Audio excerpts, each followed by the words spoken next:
Hello everybody, this is Dino GTO, and today I'm going to be trying a slightly different method of recording. Today I'm using NVIDIA's built-in, basically the NVIDIA Experience built-in screen recording software, just to see what kind of difference that makes in terms of the overall quality of the videos I'm able to put out. So let me know in the comment section what you think, and does it look better, does it look worse, and I'm actually trialing it out with my mic audio also being recorded directly through the screen capture software. So I'm curious to see if you guys notice much of a difference. Is it better or is it worse? Let me know in the comment section. So on to the topic of today's video. So my main goal for this video is to get the daily double in the Conqueror. As you can see, I just got the top turret and the top gun unlocked.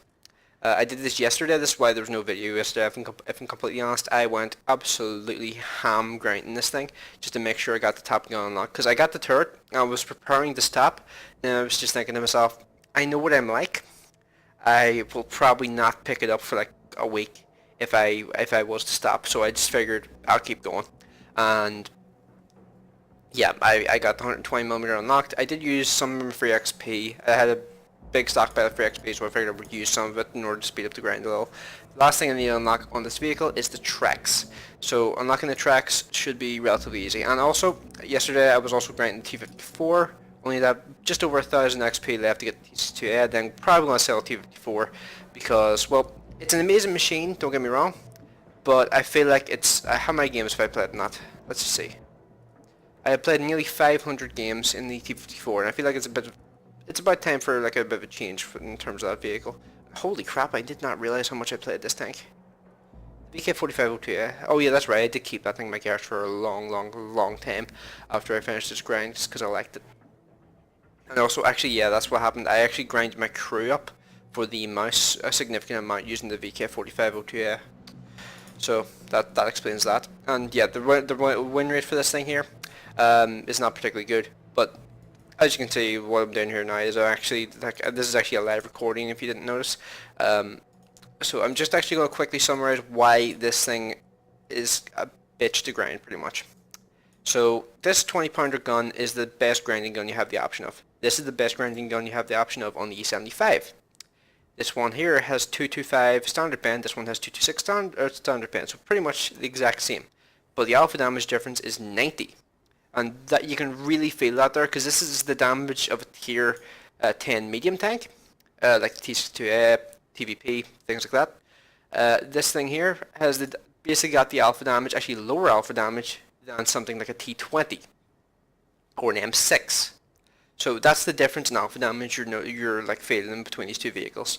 And the reason why this thing is such a ball ache to actually, or such a ball buster to grind through, is because if you look at the standard, or if you look at the premium pen on the E75, now I don't use premium ammunition too much, but having that there as an option, just like when you come up against like one of the bullshit tanks like the Type 4 or Type 5, having it there is nice. Just to, so you have the option of killing them if they're like a one-shot kill. With this thing here, you can pretty much do nothing to a Type 4 or Type 5. And you're not fast enough to maneuver them either because you're in a heavy tank, which is relatively slow. So, yep, that basically summarizes why this thing is a bitch to grind. So, yeah, let's jump into a game in the Conqueror here now.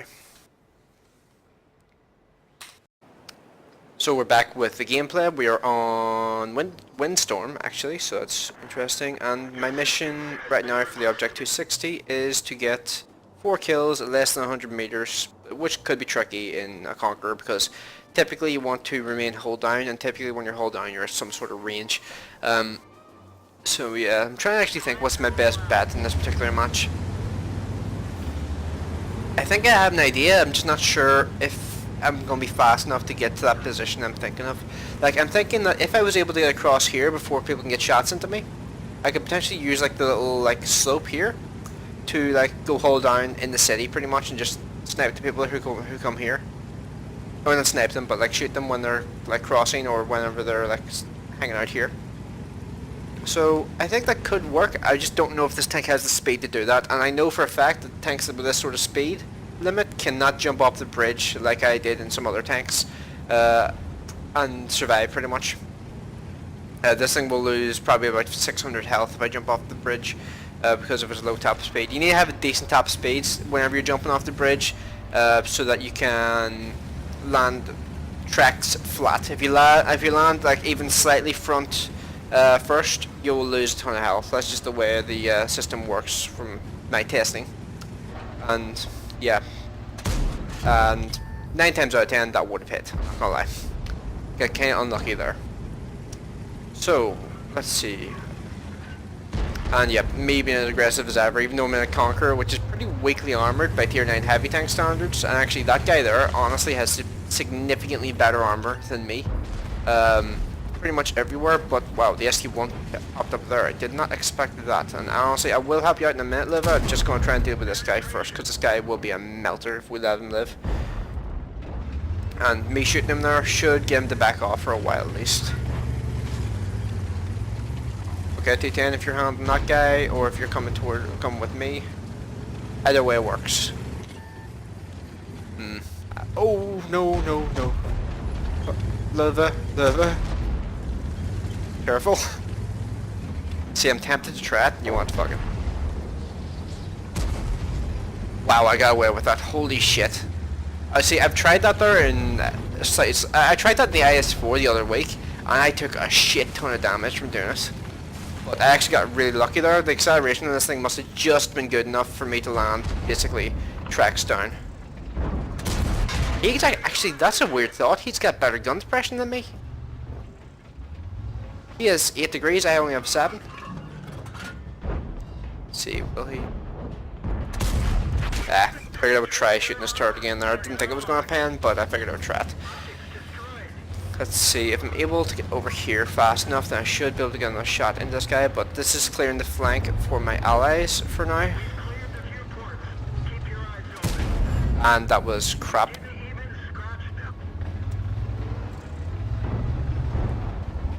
Oh no, I can see what he's doing. He was going to try and push me into the water there. I'm actually a heavier tank than him, I think. I think I'm nearly 70 tons, whereas I think he's like 60. But yeah. I can see what he was going for there, and honestly, if I was him, I probably would have tried the same thing. But yeah, I'm pretty sure he's either 50 or 60. I'm at least 65, tonnage-wise. Let's see. So, and one thing that is nice about this tank is just how quickly it's able to get to a decent speed. In short bursts, it's really, really handy, but for long drives, it's kind of annoying because you get to your top speed and you're just like, well, that's it, really. And this 112 is about to get absolutely shredded. And why is the T10 looking that direction? Why are you doing T10? Of course. Shit. That's annoying. He like turned just as I fired my gun. He turned. That's annoying as hell. An extra 400 damage wouldn't have gone amiss there.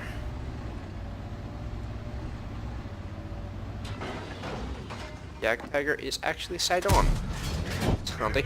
And one thing that's really awesome about this gun is the aiming time, and the gun handling is pretty much like godlike. Only 911 damage. It's probably because he was probably firing like really like tough angles. And that pinned. I'm pretty happy with that actually. Yeah, this thing here I honestly compare it to the E50M because the gun just feels that nice. It really, really does. It's only like an extra second. The DPM I actually think is actually lower than the E50M's because the E50M has I think an 8.1 second reload with mine. And let's see, whereas my Conquerour has like a 9-second reload. So let's just take a wee look here. E50M, where are you? There you are. Put my good crew into it. So yeah, 8.1 seconds to 889 in comparison to 2649. So it's actually not that much of a difference. I thought it was going to be a little bigger, but the aiming time on the Conquerour is pretty incredible. And bear in mind, I have no brothers in arms or anything. This is a pretty weak crew by my standards because there's no way of training. There's honestly really, up until the Conquerour, there's no really good UK heavies to really train up a good crew. My original thing, what I used to do before the HDFI'd this thing, is I would actually play this thing and use that to grind up my crew, but when the HDFI'd it, kind of ruined it a bit, so I kind of decided against using that as my crew trainer. Try the Conquerour. Conquerour's the biggest piece of shit ever. So yeah, there's really no good options for really training up a good crew up until the Conqueror. The Conqueror is probably the best option you really have, if I'm totally honest. So yeah, let's see, what else do I want to do here? Where's T-54? There you are. Okay, so I'm going to play one game in the T-54 as well because I am 1000 XP from finishing T-54. So we're back with the gameplay here now. So this might be a slightly different map from the map that was originally shown in like the actual previous recording. I break up the recordings from time to each time I click the battle button when I can, just in order to just reduce the chance of like a desync or something. So yeah, the reason for that there is because that previous match I was pretty much abandoned by my teammates to die because they didn't fire a single shot. They did not fire a single shot whenever I was dealing with an autoloader. The autoloader was broadside onto them in the middle of the open. All they had to do was move about an inch and fire a couple shots off, and that guy would have been dead because it was an Object 140. That thing has like a sub 6-second reload, and all you needed to do was fire 2 shots off, and that guy would have died, and I would have survived. That guy in the Object 140 did nothing and sat at the back doing absolutely nothing as well. So pretty much, but what could have been a great game was just reduced to nothing because my teammates, like, I was forgiven of the Pershing because he was stock. He had the stock turret, he had the M3 90mm gun rather than the top 90mm. I was forgiven of that guy because, well, it's a tier 8 and a tier 10 game, stock tier 8 and a tier 10 game, even though I don't think that being a tier 10 game matters as much as it used to.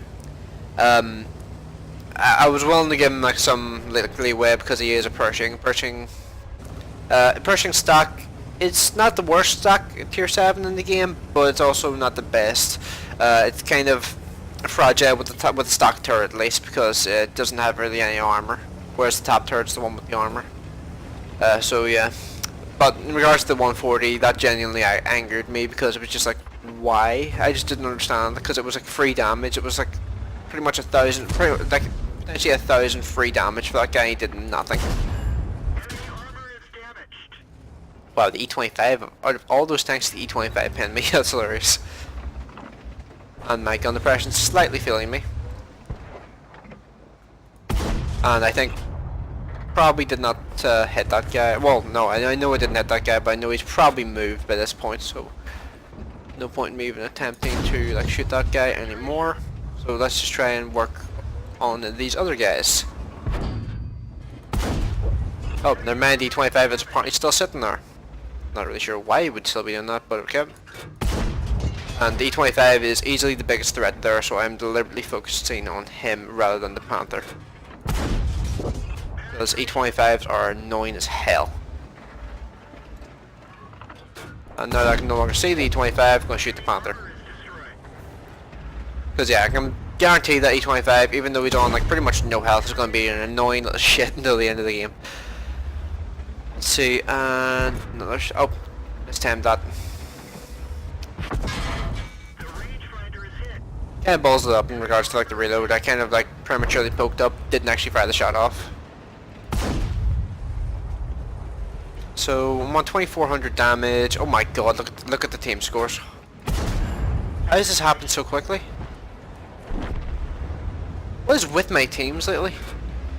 I mean, oh my god, the top flank just got absolutely obliterated. It's a HG round. Jeez, that's interesting.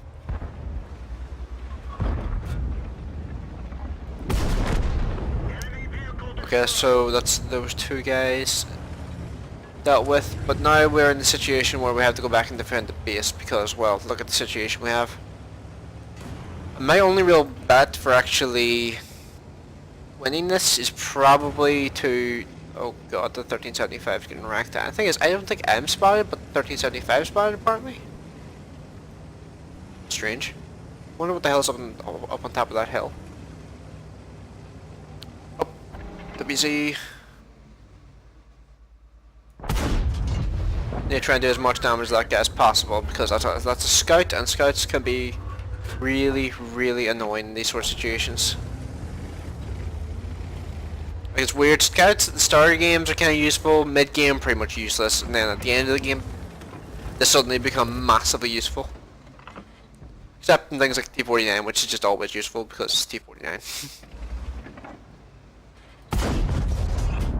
I actually didn't expect that to hit, so that was nice. I'm spotted, so I'm going to actually fall back. That's a T-10. Damn it. Wow. Type 4 hit me. Okay, so what I'm thinking here now is I'm probably going to have to load a couple of gold rounds.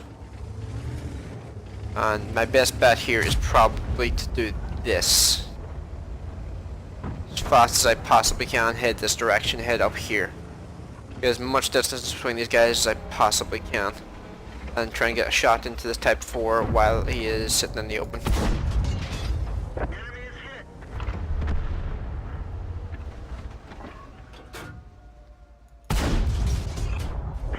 Because, yeah, Type 4's absolutely no hope in hell of me penning that with any sort of ease. Oh god, I've just noticed they have 20 seconds left until they finish capping. They probably won this. Not really much we can really do. I'm on 4,700 damage. Oh, never mind. One of them decapped.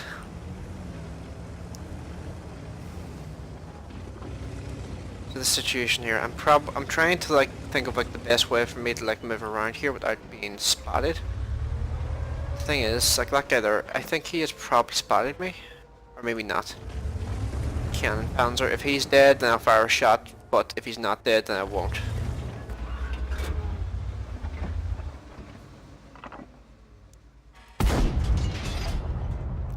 Oh no, that didn't pan, really? Okay, sweet. That's boss a couple... like a minute or so in time, so that's nice. Let's see, T-29 over there, there's the Cannon Panzer, can't really get a good shot into him. Try a shot there, nothing, shit. If that Cannon Panzer is spotted, then I can kill him off, but until that, I'm going to be very, very, very careful. Because they do have a VKB alive, and that's probably like the thing I'm fearing the most right now. Okay, I'm going to load a gold round because it is a Type 4 heavy. Type 4 heavies, everybody knows what they're like. And there's really no point in even attempting to try and pen them with normal rounds.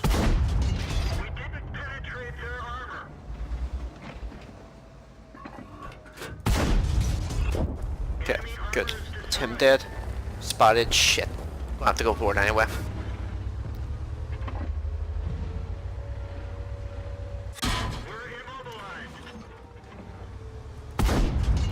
Damn it. Fuck. 51,000 or 5,151 damage and that was a loss. God damn it. It's annoying.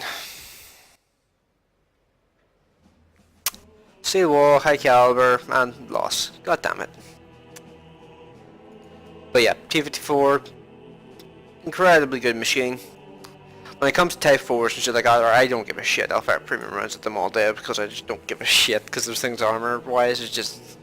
Like, if you don't have like one of the highest paying guns in the game, you're basically fucked versus Type 4 unless you fire premium rounds.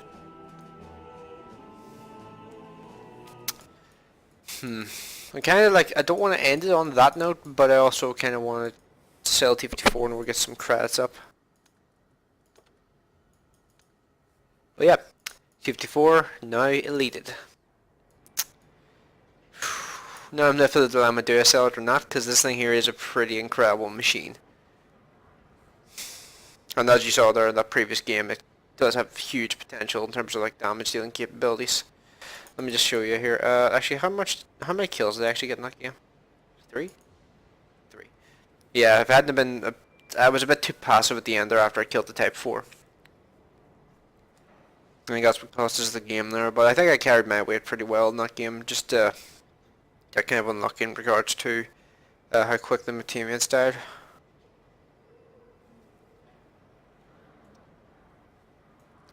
Did you get there? Spartan. Right.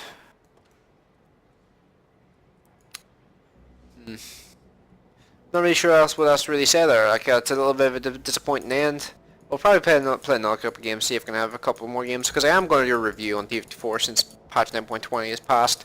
And like just give my general opinions on this thing, like just like my general thoughts on like the tank as a whole. In fact, I might do that there after I finish this recording, just to show the tank and just like some of the general details of it. But yeah, let me know in the comment section what you think of the new recording software, or well, the different recording software. Does it sound better? Does it sound worse? Does my mic sound alright? Does the voice and all sound alright? Or does the actual gameplay and all sound alright? Is what I meant to say. So yeah, thanks for watching. Leave your comments in the comment section below, and yeah, I will see you in the next one.